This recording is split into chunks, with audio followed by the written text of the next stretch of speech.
صورت میں اللہ تعالیٰ نے ایک اہم مضمون یہ بھی بیان کیا کہ توبہ کا دروازہ موت تک کے لیے کھلا ہوا ہے. قل یا عبادی الذین اسرفوا علی انفسہم لا تقنطوا من رحمت اللہ. اے وہ لوگوں جو اپنے نفس پر زیادتی کر چکے ہو، گناہ نہیں، گناہ سے بھی بڑھ کر چیز، بہت زیادہ گناہ کر کر کے اپنے نفس کو ہلاک کر دیا ہے، تو اللہ فرماتے ہیں لا تقنطوا من رحمت اللہ، اللہ کی رحمت سے نا امید مت ہو. کیا مطلب کہ گناہ کر کر کے اگر ہم تھک گئے ہیں تو نا امید نہ ہو، ابھی بھی اللہ ہمیں جنت میں لے جائے گا، یہ مطلب نہیں ہے. مطلب آگے آ رہا ہے اسی آیت میں. فرمایا اب کرنا کیا ہے، وَأَنِيبُوا إِلَىٰ رَبِّكُمْ وَأَسْلِمُوا لَهُ. اب تم اپنے رب کی طرف مائل ہو جاؤ اور اللہ کے فرما بردار بن جاؤ. من قبل ان یاتیکم العذاب، اس سے پہلے کہ اللہ کا عذاب آ جائے. یعنی نا امید مت ہو توبہ سے، اگر توبہ کرو گے تو توبہ قبول ہو جائے گی. لوگ کیا کرتے ہیں کہ گناہ ہو رہے ہیں، کوئی بات نہیں، اللہ کیا ہے، بخشنے والا ہے، مہربان ہے. اللہ نے کہا کہ نا امید مت ہو، تو ایسے لوگوں کو اللہ نے نا امید کیا ہے جو توبہ کرنے کے لیے آمادہ نہیں ہے، توبہ کا ارادہ نہیں رکھتے.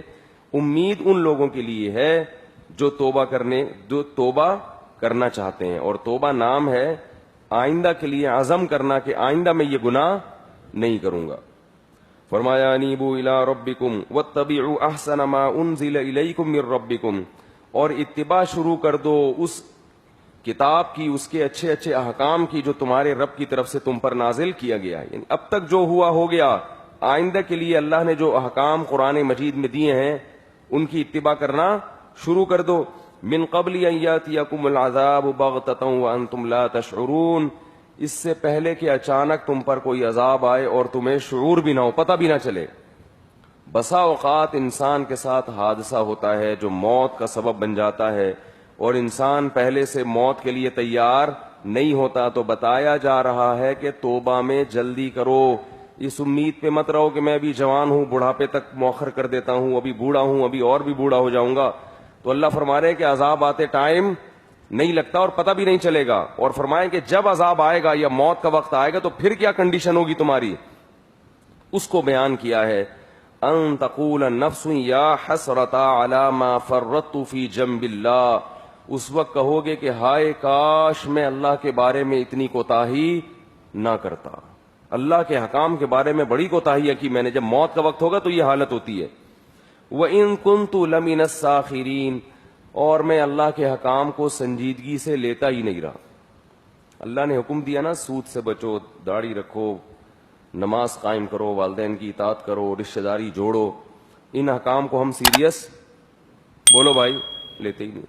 پڑھ لیں گے، کر لیں گے، ہو جائے گا، بس یہ چلتا رہتا ہے حساب کتاب. تو وَإِن كُنتُ لَمِنَ السَّاخِرِينَ، موت کے وقت کہو گے کہ میں ان حکام کو سنجیدگی سے لیتا ہی نہیں رہا. او تقولا، فرمایا پھر پتہ ہے کیا کہو گے. پہلا جملہ تو یہ ہوگا کہ کاش میں نیک بن جاتا اور کاش میں سیدھے راستے پہ چلتا اور میں اللہ کے حکام کو سنجیدگی سے لیتا. سنتے تھے علماء سے، سنتے تھے ایسا بھی ہوتا ہے، اچھا ہوتا ہے، کوئی نماز پڑھ لے تو ثواب ملتا ہے، نہیں پڑھے تو گناہ کا خطرہ ہوتا ہے. سنتے تھے مگر اس کو سیریس بولو بھائی نہیں لیا. فرمایا دوسرا جملہ کیا نکلے گا، لو ان اللہ ہدانی لکنت من المتقین، اگر اللہ مجھے سیدھے راستے پہ چلا دیتا تو پرہیزگار بن جاتا. اللہ نے تو چلایا ہی نہیں. یہ قصور کس کا ہے معاذ اللہ، کس کا قصور ہے؟ جب پریشان ہوتا ہے نا آدمی تو اپنا جرم تسلیم کرنا آسان نہیں ہوتا، دوسرے پہ ڈالو. تو اللہ نے میری قسمت میں ہدایت لکھی نہیں تھی، اس لیے میں یہ مصیبت میں ہوں.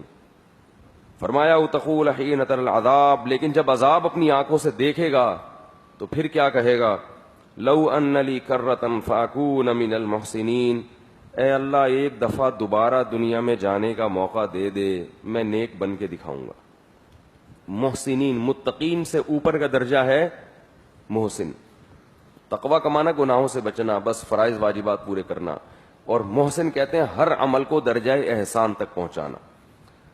اے اللہ ایک دفعہ مہلت دے دے، صرف متقین ہی بن کے دکھاؤں گا بلکہ ہر چیز میں درجہ احسان تک پہنچوں گا. تہجد ہوگی تو ہوتی چلی جائے گی، تلاوت ہوگی تو ہوتی چلی جائے گی، صدقات و خیرات تو کرتا ہی چلا جاؤں گا. اللہ تعالیٰ فرماتے ہیں بلا قد جات کا آیاتی فکذبت بہا واستکبرتا، فرمایا تیرے پاس میری نشانیاں آتی رہیں تو ان کا انکار کرتا رہا، تکبر کرتا رہا.